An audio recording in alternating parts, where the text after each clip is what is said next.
Hi, welcome to CUTV's chat show. I'm Lowri. And I'm Charlie. And this week our theme for the show was all about food, student cooking, how we manage it, how it went, and what your sort of comfort foods are whilst you're at university.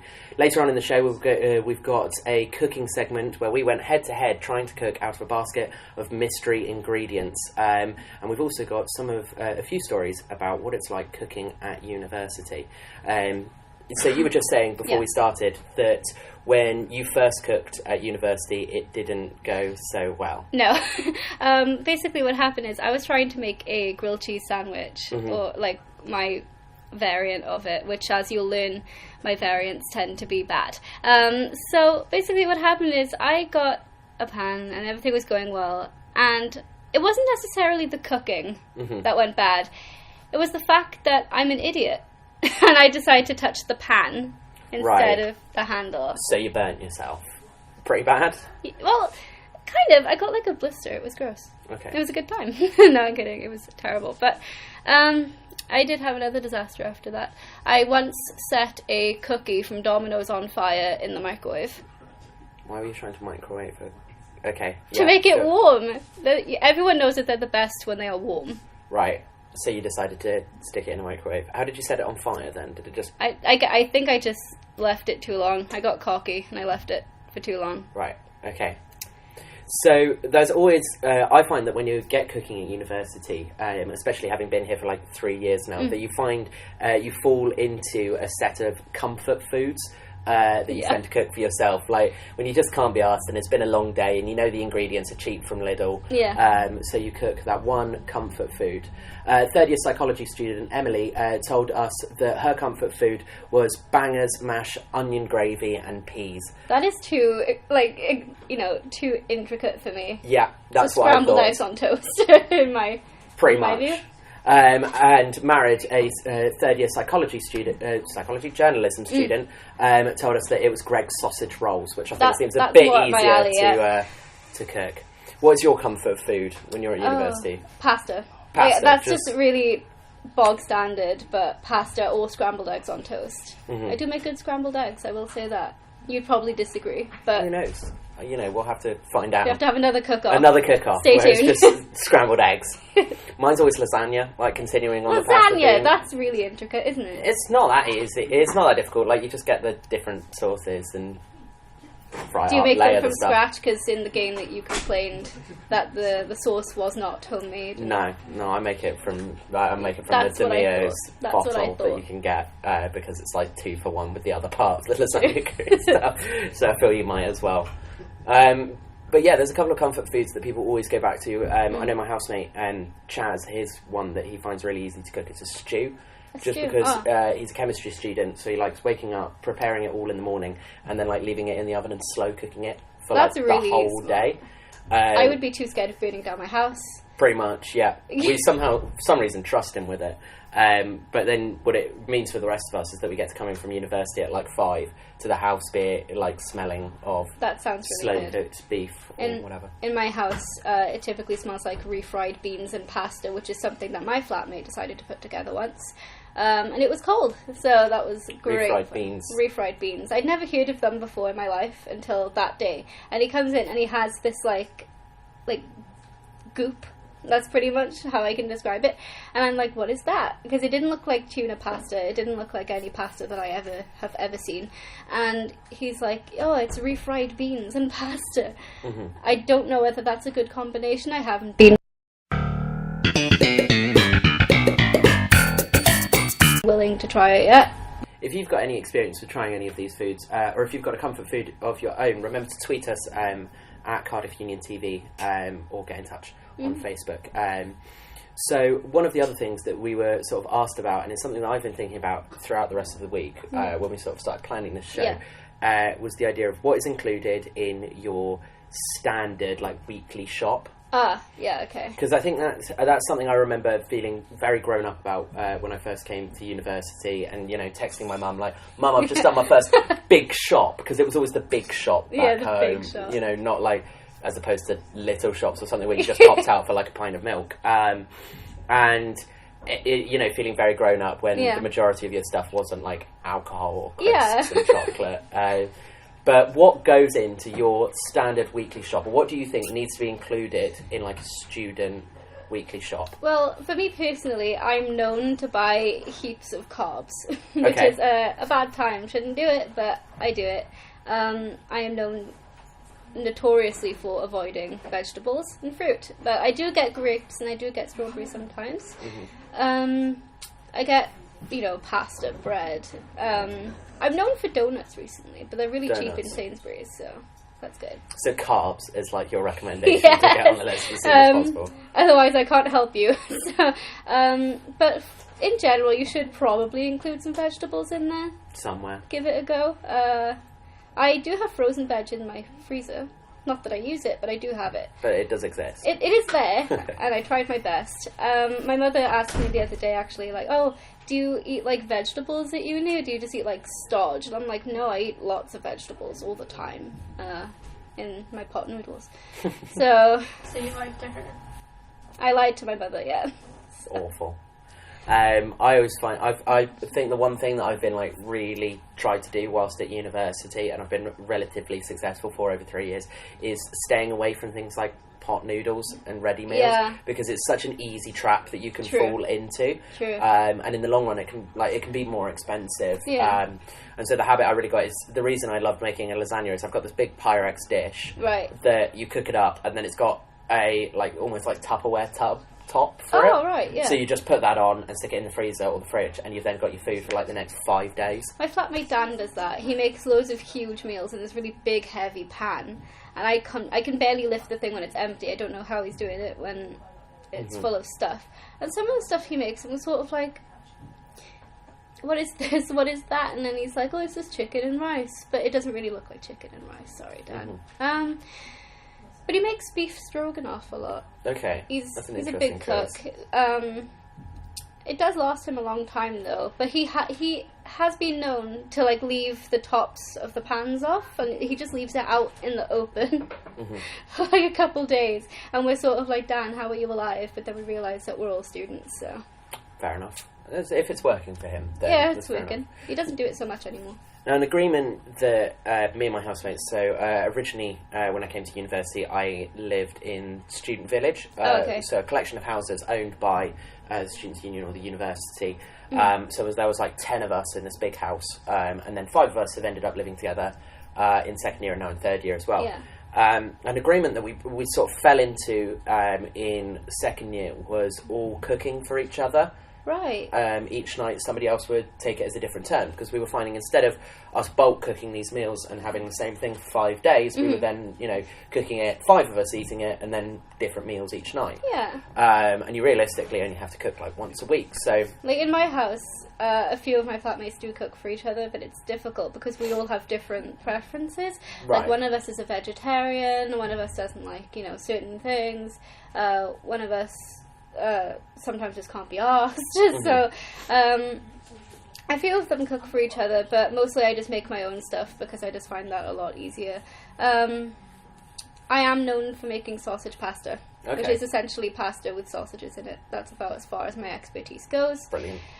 And that's all I know. Fair enough. Where's the cheapest place to shop? Oh, the cheapest place. I think for us, especially as Cardiff students, it's got to be Lidl. Yeah. Like...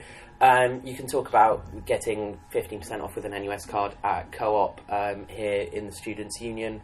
And I know a lot of guys who lived up in Talibon knew the big Tesco's up there. But I think, like, item for item, you just can't beat Lidl. No. It's so cheap. And since the majority of us live in Cathays, it's so close. And, like, I go to Lidl a fair bit. And there's so much there. Like, there's some stuff that I hadn't even, like, realised existed, and I just sort of stroll in and I'm like, whoa, look at that, and then I fall into the trap of being like, wow, I probably need that, need that, I need this tin of pickled onions. Yeah. You know what I mean? We always have like the staple things that we pick up, so it's always bread, it's always milk, eggs and bacon, because those just get, and ham, like sandwiches, those always get used.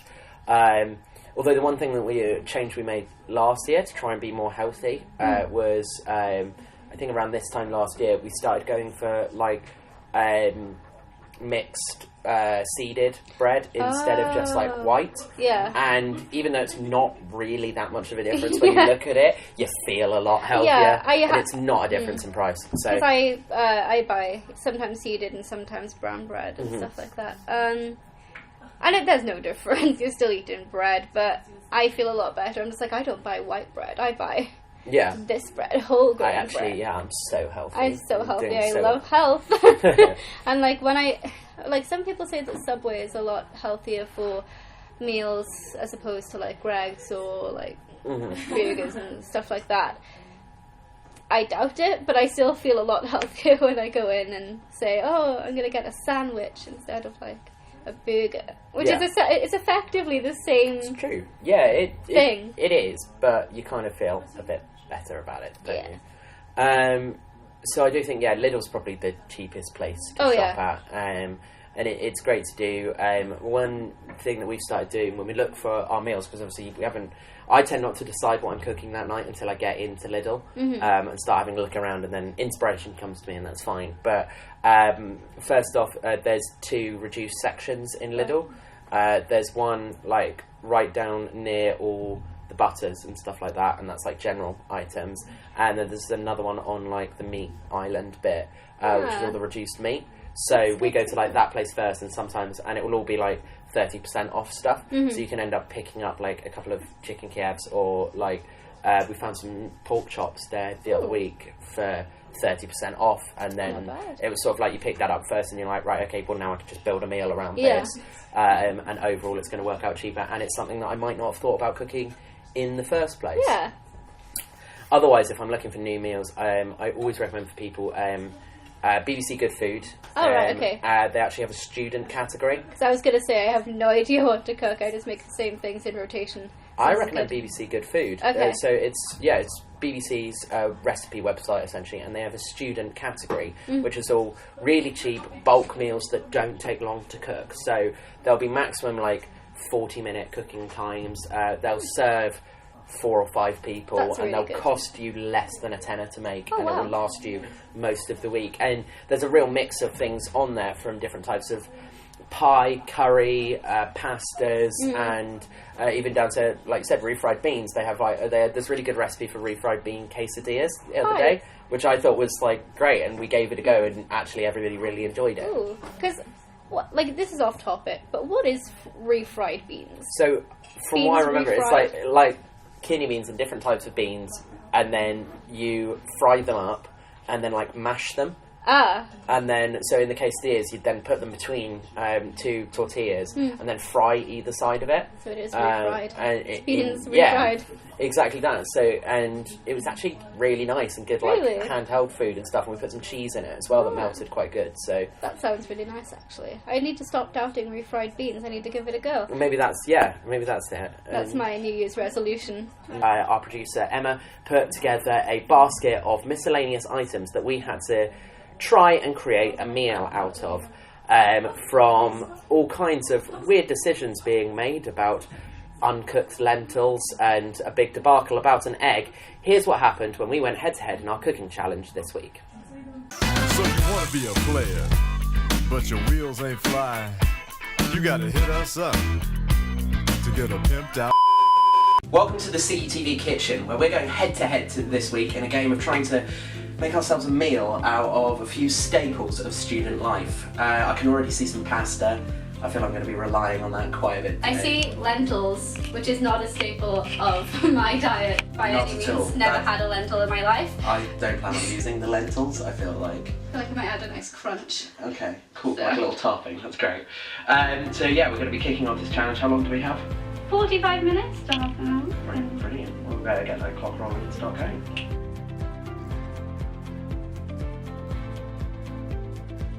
What are you making?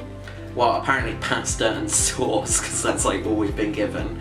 I feel like I've just got to make it a bit more spicy, a bit more exciting than whatever Lowri goes for. I've specifically crushed the garlic, diced onion, both the regular white onion and some spring onion in there as well. Chicken, lots of chili powder. That's about it. Think you're gonna win? Yeah, I'm in it to win it. Why? Well, because don't know, I'm just quite hopeful, I guess. I don't want to lose.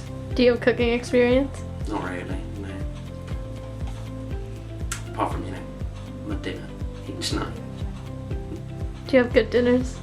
Yeah, all the time. I think actually I feel constrained by these ingredients. Pasta and sauce.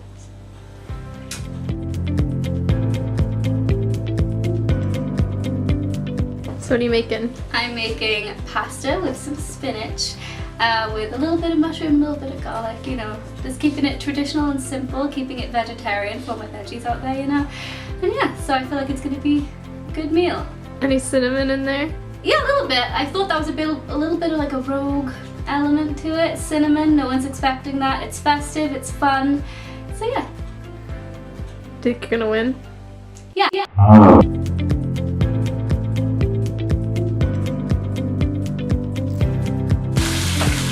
So far my biggest issue is the fact that it's cooking a lot faster than I expected. My issue is I don't know how to cook and I've gone too deep now to stop. Yeah, I'm in too deep, Mark. And my other problem is Charlie has taken the other hob, so now I can't cook my sauce. What? There's 3. Here we go. That one. There's also an oven. That should be on. Sake. Oh, that's alright, I actually want to take this off the heat. Oh, okay. Oh no, this is cooking too much. Ah! Oh god. This is real limited space. Oh god. 25 minutes, 9 seconds. I forgot the time. Loads of time! I forgot that time What's of the essence? was like a concept. Time? I forgot that was like something that happens. Wow, we're getting the best of goddamn commentary today, aren't we? Yep. We sure are. So, after chopping my chicken, if you cover it in loads of salt, pepper and flour before you fry it, it goes golden brown a lot easier, and you get a nicer outside of the chicken while still remaining tender inside. I'm cooking garlic and mushrooms for the vegetarians out there, because I like to be inclusive in my Just garlic and mushrooms? No, it's not just garlic and mushrooms. And tomato sauce? No. Okay.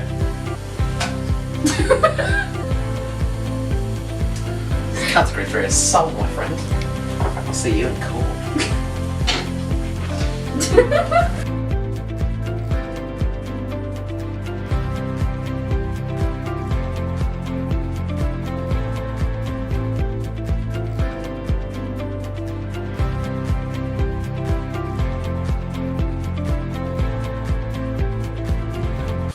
We are brutal in this kitchen.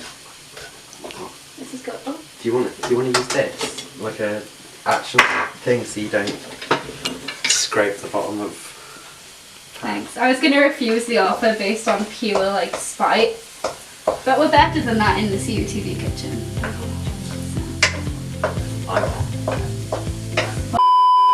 Ah! Oh no! Oh no!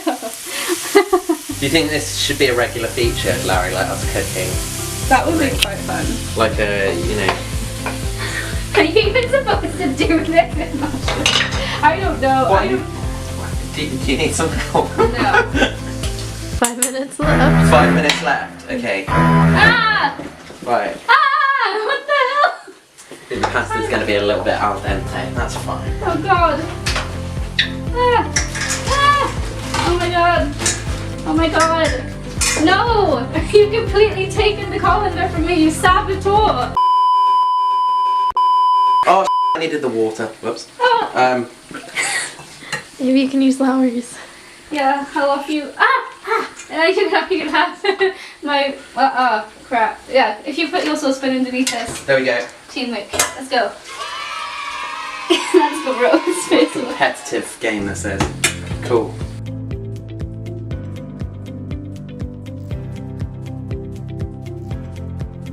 So, what are your expectations for the competition? Well, to be honest, they're not very high. Okay. They haven't had the best ingredients, as Charlie explained. He's very concerned with the ingredients, so I think that'll hold him back a little because he's a little cynical about it all. And I witnessed Lowri pouring a lot of cinnamon into her meal, which doesn't bode well for her, unfortunately, but it should be interesting. It should be fine. I've judged these things many times. I like to consider myself a very judgmental person. So we'll see how it goes. High hopes. Great. Have fun.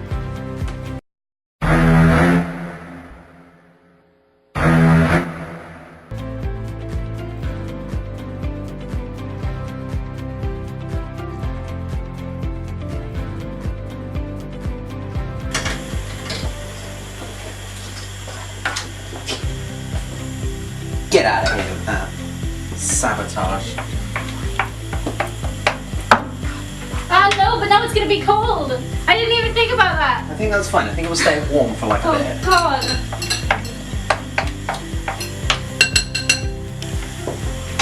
I just don't have enough time.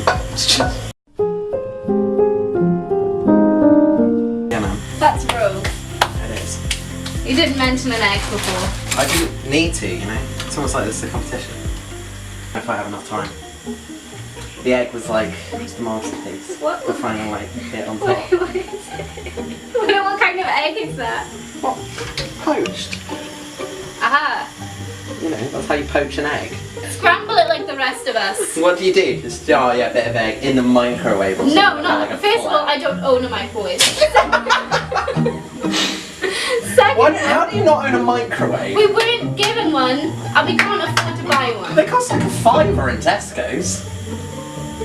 We don't have a microwave, so I don't microwave my eggs. I make my eggs professionally, and I scramble them Right. like a normal working person. Absolutely not. Poached eggs are for pansies. Oh God, I can't see Is it too late to tell you I don't like eggs? No, it is not, because I've not put it on yet. So, why did you give us eggs if you don't like eggs?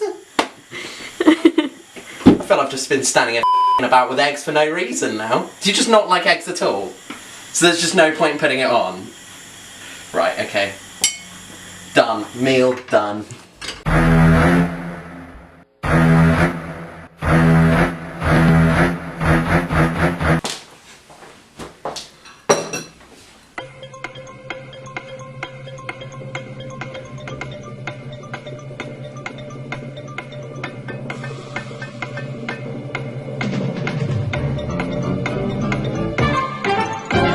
Spit bucket. It's very spicy. It is. For one. And I think the spice kind of overpowers the other flavors. But the pasta's really well done. I like it al dente, so solid on that. And the flavors have really mingled well together, so I'll give you that. The only drawback is obviously the spice. And the chicken is a little large. The chunks are a little big. That's a choking hazard. But yeah, I'll consider everything. Thank you. So you want to be a player, but your wheels ain't flying. You gotta hit us up to get a pimped out. So there we go. As always, winning graciously myself. I'm just really modest about this kind of thing, I feel. Yeah, he's humble. Yeah, humble is the word.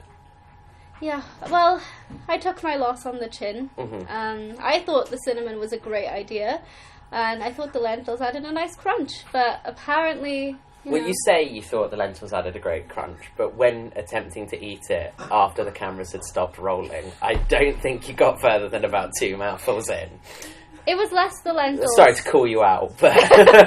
Exposed. No, I mean, maybe I was just lying because I wanted to fit in with you guys. I thought the lentils had a great crunch. Right, okay. Is there anything you'd do differently? Do you think it was the ingredients? No? No, I would do it exactly the same. Okay, are you going to recook that when you get home? Yeah. You're going to go back and buy some cinnamon? Yeah. Yeah. That's exactly what I'm going to do. What about you? Would you do anything differently? Well, as you saw in the challenge, I only got told that our producer didn't like eggs as I was midway through attempting to poach one. It didn't even go well anyway. Like, he's like, I was in the middle of poaching it, and then it all went wrong because Emma doesn't like eggs. But he's lying. It was poaching perfectly fine. But no, it wasn't. It was like... If you poach it free in like a thing, that's how it goes. It goes all wispy. I feel like I'm being lied to. But So you lied to her.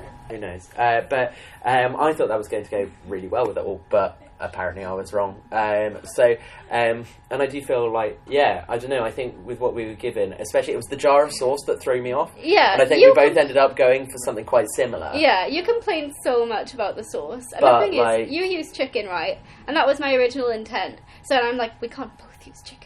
And then I was like, I guess I'll just go for a vegetarian take on it. And then I realised there were eggs. The eggs were what threw me. I didn't know how I was going to include eggs.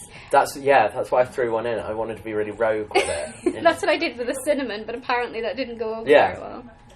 Tell us what you would have done differently by getting in contact on Twitter or on Facebook or in the comments below. And make sure you let us know like how you would have done differently, and if you think perhaps Lowri was the real winner in this situation. We all know that I was the real winner. We all know that's lies. So are you hashtag Team Charlie or hashtag Team Lowri for this week's cooking competition? It's coming up to Christmas time. Oh, yes. I'm sure people are expecting that themed episode to come out anytime soon. Yeah. And we recently, over the weekend, just gone, I had a Christmas meal with my old housemates and cooking it all together. And it's always like a big debacle to try and cook a roast or a Christmas dinner. There's so many different parts to it. And we got, after several glasses of wine, we got into the conversation of which was the most essential part of a roast dinner. Right, okay. Okay. What would you say is the thing that you like the most essential part of a roast dinner? Are we talking Christmas roast or just general? Yeah, let's say roast? Christmas roast. Let's keep it seasonal. I think for any roast it's like the Yorkshires, but then for a Christmas one, it has to be the turkey. Okay. But what if you're a vegetarian? Exactly. What if you don't like turkey? So I went for our eventual conclusion was potatoes, like roast potatoes. We feel like, you know, you can have different kinds of meat. You could we had ham and turkey. Right. But then we had some vegetarians there who were having a nut roast and a mushroom style roasty thing. Oh, cool. And so at that point the meat didn't really matter what it was. The veg, you know, some people weren't having the parsnips, some people weren't having the peas and all that. I don't think the vegetables ever really mattered, did they? Yeah, so I think it's the potatoes. I think you can't have a roast without roast potatoes. That's a really good point, because potatoes for me was such like an intrinsic thing anyway that you would include. You didn't even consider it as like an option. They were already there in my mind. Yeah. For me, and then it's some the people are Yorkshires, like, you can't have Yorkshire puddings unless you're having it with beef, which I disagree with, because I think that's traditional. Yeah. But I think it should just be there all the time. I've never heard anyone say that. Yeah, it's meant to just be with beef and things like that, and then there's differences between when you should use like gravy and bread sauce and that kind of stuff. What? Yeah. I had no idea. At least there's one thing we can all agree on, is that anybody that has a roast dinner without gravy is a wrong. heathen. Yeah, a heathen. Heathen. My mother used to do it when she was younger, and she now can't understand No how she way. ever got through it. Like, That would it's be just so dry. That would be so dry. And also, some people don't make a good roast, let's be honest. Some roasts are a disaster. So with the gravy, you would just drown it in gravy. It sorts everything out. Yeah. Yeah. Absolutely. Have you ever had like a roast dinner in like a big Yorkshire pudding? Yeah. So one of the things that my dad does every Christmas dinner is the day after he creates Boxing Day pie. Right. Where he makes a massive pie, and sometimes he'll use almost like a Yorkshire pudding as the sides with a pie crust on top of it, with all of the leftovers in the middle. So the sauce in it is like gravy, but with like little bits of like Brussels sprouts and turkey and like carrots and parsnips and stuffing all in like this big pie, and then you have that on Boxing Day. And if there's enough, he also makes a Boxing Day curry as well. Boxing Day curry? Yeah, all the leftovers, like again, just but in a curry, like a spicier mix. Oh wow. It works really, really well. So if you've ever got your leftovers, try and do something inventive with it. There's and no leftovers ever in my house. Is there not? No. Is there just you go through it all? Yeah, I'd like you catch me at the dinner table just going through my dad's, my mother's, my sister, you know. I will eat all of it. The one I'm always there, like everybody else has gone off to yell at each other over the pretense of playing a game of Monopoly, or watch the Doctor Who Christmas special, and I'm just sitting there pretty much tied to any form of cheese, like a cheese plate or something like that. I'm sold. Yeah, we have a trifle in our house usually as well. Trifles are good. Yeah. And we have... I don't like Christmas pudding. Is that controversial? No? No, Oh. I'm not a fan. Because every time I say that, everyone's like, you don't like Christmas pudding? What? I don't like mince pies either. That's the one thing that gets people as well with me, is that I hate mince pies. I can't stand it. I don't see the appeal. Well, that's all from us today here on our cooking special of CUTV Weekly Live stream. We hope you've enjoyed. I've been Charlie. I'm Lowri. And we're signing off for this week. Catch us next week for another great episode. And we hope you've enjoyed all of our cooking features. Let us know if you have any suggestions or things you'd do differently on Twitter or on Facebook. I kind of thought it would be a cool Christmas-esque feature. Okay. We reuse the cobweb from Halloween and you just make Christmas beards, Santa beards, out the cobweb on the screen. Cool. Right, it's a great way to do Christmas. Oh no. Okay. So we're reusing our Halloween props here. If you remember from the Halloween live stream a few weeks back, I think this was hung up up here, and there's still like a spider in what is now going to be my Santa beard, but this will be fine. Because it's Christmas, and sometimes you can't stretch the budget that far. I don't think this isn't really something that easily shapes, so I think the best I can do is just sort of hold it up like this. You amateur. Look at that. Behind my ear. Okay, hold on. Wait, I have glasses I can hook them on. Hold on. There we go. I think this will work. No! Yeah? I've paused one. There we go. Wait. Hello. Oh my god. Right, Budget Santa Claus signing off on this week's episode of the CUTV live stream.